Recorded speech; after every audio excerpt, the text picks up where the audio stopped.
Shunaqa elegant yoqalarni modellashtirib ko'ramizmi? Oson. Buning uchun asosan dizamizni o'ziga yoqamizni shunaqa formasini chizib olamiz. Keyin yoqani qayriladigan joyini uchburchak qilib belgilaymiz. Endi modellashtirishni boshlaymiz.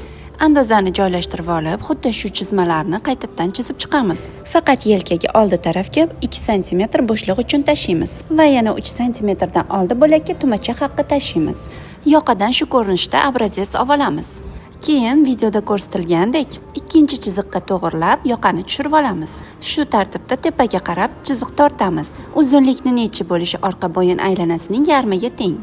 Faqat shu qismiga yana qo'shimcha 1-1,5 sm kenglik beramiz, qayrilganda tortib qolmasligi uchun. Yoqani formasini o'z didinglarga moslab har xil ko'rinishda o'zgartirsanglar bo'ladi. Umuman sizlarga bu ko'rinishdagi yoqalar yoqadimi? Rostdan ham oson ekanmi? Kiygan bo'larmidinglar? Fikringizni izohlarda yozib qoldiring. Ana bo'ldi, juda ham kam vaqtingizni oladigan, ko'p stillarda ishlatsa bo'ladigan yoqamiz tayyor. Video sizlarga yoqqan bo'lsa, men bundan xursandman.